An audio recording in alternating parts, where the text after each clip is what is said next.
Hi guys, welcome to Toss and Talk.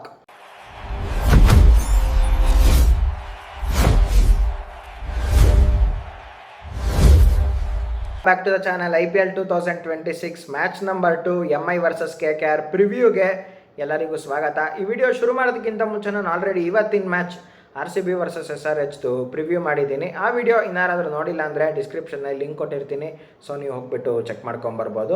So ಇವಾಗ ಈ preview ವಿಡಿಯೋಗೆ ವಾಪಸ್ ಬಂದ್ಬೇಡ. ಮ್ಯಾಚ್ ನಡೀತಿರೋ ವೆನ್ಯೂ ಬಂದುಬಿಟ್ಟು ವಾಂಖೇಡೆನಲ್ಲಿ. IPL 2025 ಸ್ಟ್ಯಾಟ್ಸ್ ಬಗ್ಗೆ ಸ್ವಲ್ಪ ಮಾತಾಡೋಣ. ಓವರ್ ಆಲ್ 7 ಗೇಮ್ಸ್ ನಡೆದಿದೆ. ಅದರಲ್ಲಿ ಫಸ್ಟ್ ಬ್ಯಾಟಿಂಗ್ ಆಡಿರೋರು 3 ಸತಿ ಗೆದ್ದಿದ್ದಾರೆ ಆ್ಯಂಡ್ ಚೇಸ್ ಮಾಡಿರೋಂಥ ಟೀಮು 4 ಸತಿ ಗೆದ್ದಿದ್ದಾರೆ. ಅಂತ ಏನು ಮೇಜರ್ ಡಿಫ್ರೆನ್ಸ್ ಅಂತ ನಾನೇನು ಹೇಳೋದಿಲ್ಲ, ಯಾಕಂದರೆ ಸ್ಟ್ಯಾಟ್ಸ್ ಏನಾದರೂ ತುಂಬ ವ್ಯತ್ಯಾಸ ಇದ್ಬಿಟ್ಟಿದ್ರೆ ಇಲ್ಲ ಗುರು ಫಸ್ಟ್ ಟಾಸ್ ಗೆದ್ಬಿಟ್ಟು ಬ್ಯಾಟಿಂಗ್ ಮಾಡಬೇಕು ಇಲ್ಲ ಬೌಲಿಂಗ್ ಮಾಡ್ಬೋದು ಅಂತ ಹೇಳ್ಬೋದಿತ್ತು. ಬಟ್ಟು ಆ ಥರ ಏನಷ್ಟು ಡಿಫ್ರೆನ್ಸ್ ಇಲ್ಲ. ಆ್ಯಂಡ್ ನೆಕ್ಸ್ಟು 2025 ಅಂತ ಬಂದಾಗ IPLಲ್ಲಿ highest first and second innings score ಅಂತ ಬಂದಾಗ ಎರಡೂ MI ವರ್ಸಸ್ RCB ಮ್ಯಾಚಲ್ಲೇ ನಡೆದಿರೋದು. ಇದರಲ್ಲಿ ಫಸ್ಟ್ ಹೈಯೆಸ್ಟ್ ಸ್ಕೋರ್ ಅಂತ ಬಂದಾಗ ಫಸ್ಟ್ ಇನ್ನಿಂಗ್ಸಲ್ಲಿ 221 ಫಾರ್ 5 ಆ್ಯಂಡ್ ಇದೇ ಗೇಮಲ್ಲಿ highest second innings score 209 for 9. Next highest chased score ಅಂತ ಬಂದಾಗ 177 ಫಾರ್ 1 MI ವರ್ಸಸ್ CSK 15.1 ಓವರ್ಸಲ್ಲಿ. ನೆಕ್ಸ್ಟು ಇವಾಗ ಇದ್ರ first and second innings average score ಬಗ್ಗೆ ಮಾತಾಡೋಣ. ಎರಡೂ 176. ಇದರಲ್ಲಿ ಏನು ಡಿಫ್ರೆನ್ಸ್ ಇಲ್ಲ. First innings score 176 and second innings average score ಅಂತ ಬಂದಾಗಲೂ 176.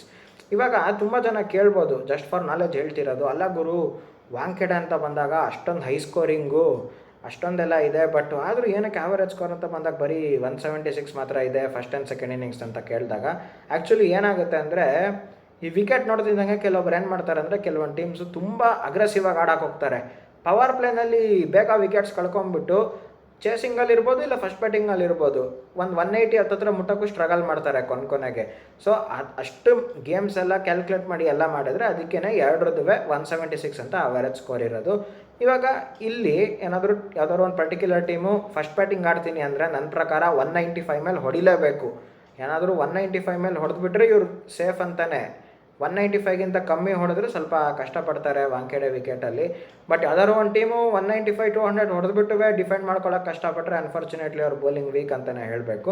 ಸೊ ನೆಕ್ಸ್ಟ್ ಇವಾಗ ಸ್ಪಿನ್ನರ್ಸ್ ಆ್ಯಂಡ್ ಪೇಸರ್ಸ್ ಎಕಾನಮಿ ಬಗ್ಗೆ ಮಾತಾಡೋಣ. ಸ್ಪಿನ್ನರ್ಸ್ ಎಕಾನಮಿ ಬಂದುಬಿಟ್ಟು 8.62 ಆ್ಯಂಡ್ ಪೇಸರ್ಸ್ ಎಕಾನಮಿ ಬಂದುಬಿಟ್ಟು 9.76. ಆ್ಯಂಡ್ ಇದರಲ್ಲಿ ಇನ್ನೊಂದೇನೆಂದರೆ ಸ್ಪಿನ್ನರ್ಸಿಗೆ ಎಲ್ಲರಿಗೂ ವಿಕೆಟ್ಸ್ ಬೀಳೋದಿಲ್ಲ, ಬರೀ ಫಿಂಗರ್ ಸ್ಪಿನ್ನರ್ಸಿಗೆ ಮಾತ್ರ ವಿಕೆಟ್ ಬೀಳುತ್ತೆ ಅಷ್ಟೇ. ಇವಾಗ ನಾವು ರಿಸ್ಟ್ ಸ್ಪಿನ್ನರ್ಸ್ ಇರ್ಬೋದು ಇಲ್ಲಾಂದರೆ ಮಿಸ್ಟ್ರಿ ಸ್ಪಿನ್ನರ್ಸ್ ಇರ್ಬೋದು, ಇವರಿಗೆಲ್ಲ ವಿಕೆಟ್ಸ್ ಬೀಳೋದಿಲ್ಲ.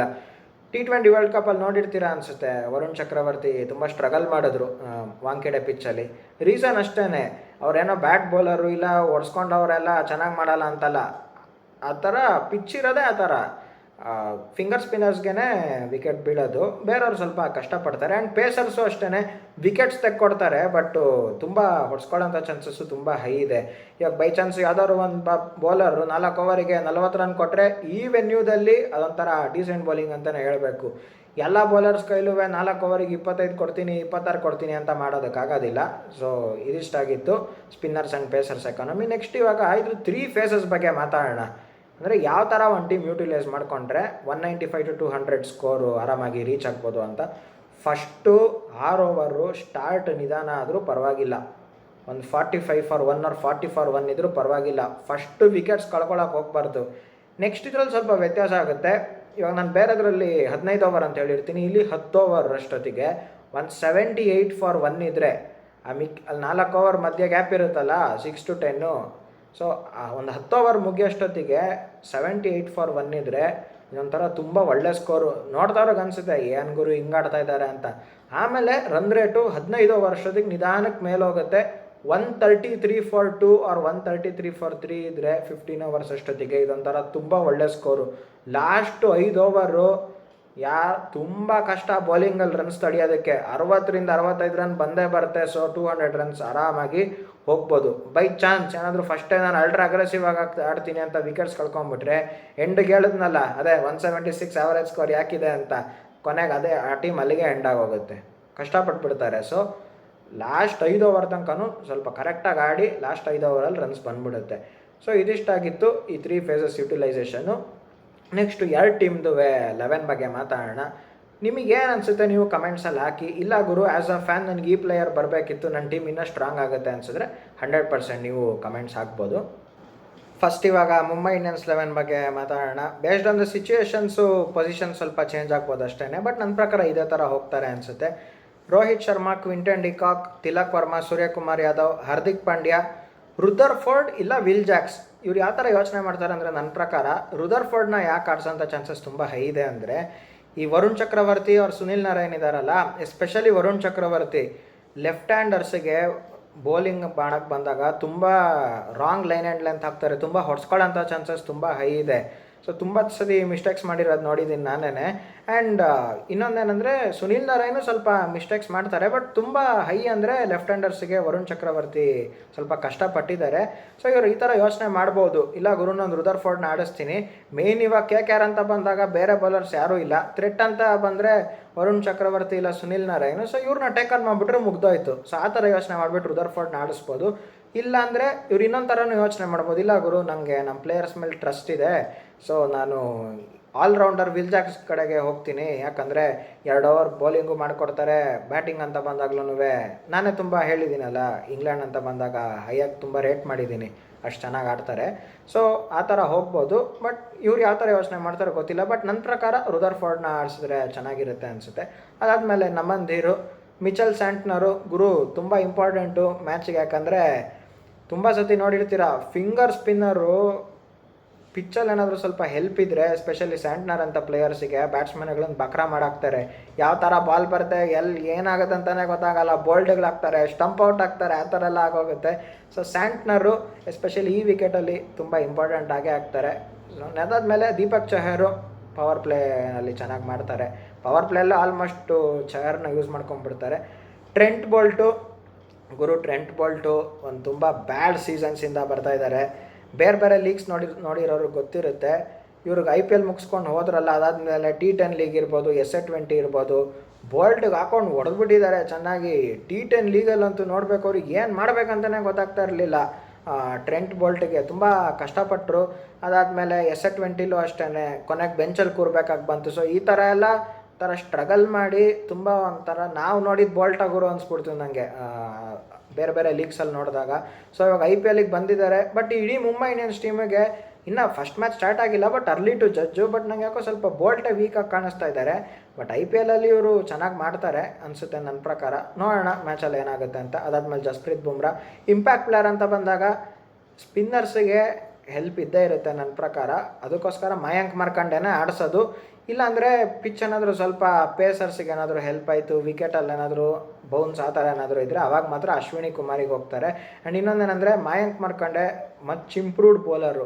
ಮೊದಲೇನಿದ್ರು ಅದಕ್ಕಿಂತ ಇವಾಗ ಡೊಮೆಸ್ಟಿಕಲ್ಲಿ ಚೆನ್ನಾಗಿ ಪರ್ಫಾರ್ಮ್ ಮಾಡಿ, ಎಸ್ಪೆಷಲಿ ವಾಂಖೇಡೆ ಅಂತ ವಿಕೆಟಲ್ಲಿ ಇನ್ನೂ ಚೆನ್ನಾಗಿ ಮಾಡ್ತಾರೆ. So based on the situation ಇವರಿಬ್ಬರಲ್ಲಿ ಒಬ್ಬರನ್ನ ತೊಗೊಳ್ಳೋಂಥ ಚಾನ್ಸಸ್ ಇದೆ. ಸೊ ಇದಿಷ್ಟಾಗಿತ್ತು ಮುಂಬೈ ಇಂಡಿಯನ್ಸ್ ಪ್ಲೇಯಿಂಗ್ 11. KKR 11 ಬಗ್ಗೆ ಮಾತಾಡೋಣ. ನನ್ನ ಪ್ರಕಾರ ಇವರು ಈ ಥರ ಹೋಗಲ್ಲ ಅನಿಸುತ್ತೆ, ಯಾಕಂದರೆ ನಾನು ಸ್ಕ್ವಾಡ್ ಪ್ರಿವ್ಯೂದಲ್ಲೇ ಹೇಳಿದ್ದೆ ಇವರು ಬೇರೆ ಥರ ಏನೋ ಟ್ರೈ ಮಾಡೋಕ್ಕೆ ಹೋಗ್ತಾರೆ, ಬಟ್ ಅನ್ಫಾರ್ಚುನೇಟ್ಲಿ ಅದು ಅವ್ರಿಗೆ ತುಂಬ ವೀಕ್ ಟೀಮ್ ಆಗೋಗುತ್ತೆ ಅಂತ ನಾನು ಹೇಳಿದ್ದೆ. ಬಟ್ ನೋಡೋಣ ಏನು ಮಾಡ್ತಾರಂತ. ಬಟ್ ನನ್ನ ಪ್ರಕಾರ ಅಂತ ಬಂದಾಗ ಫಿನ್ ಅಲೆನ್, ಟಿಮ್ ಸೈಫರ್ಟ್ ಇಬ್ಬರು ಓಪನ್ ಮಾಡಬೇಕು, ಅಜಿಂಕ್ಯ ರಹಾನೆ, ಅದಾದಮೇಲೆ Cameron Green, Angkrish Raghuvanshi, Rinku Singh, Ramandeep Singh, Sunil Narine.